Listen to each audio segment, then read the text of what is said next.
Սակայն անկախ այդ հաղթանակներից դեռ մի շատ վտանգավոր ու կործաներար գաղափար է շարունակում շրջանառվել մեր երկրում, հատկապես 44 օրյա դավադիր պատերազմից հետո։ Դա այն գաղափարն է, որ մենք հայերս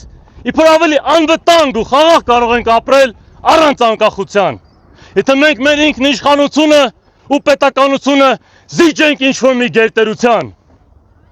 Սա ոչ միայն թշնամական ու հակահայկական քարոզչություն է, այլև տրամագծորեն հակասում է ճշմարտությանը, քանի որ պատմությունը մեզ բազմիցս ցույց է տվել, որ անկախությունը անվտանգության և խաղաղության հոմանիշն է։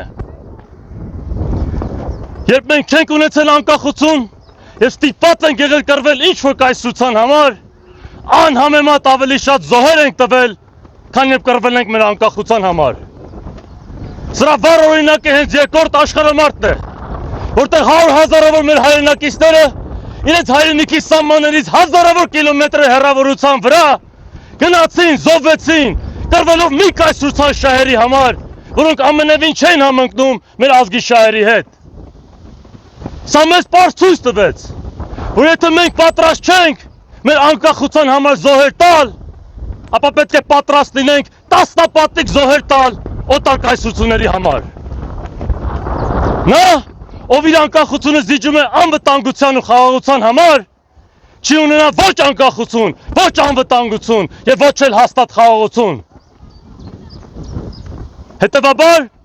եկեք արհամարհենք անհայրենիք նեոբոլշևիկներին ու նրանց բարբաջանքները, որոնք պարզապես թքած ունեն մեր անկախության վրա։ Եկեք վերջնականապես գիտակցենք, որ իսկական հայրենասերը,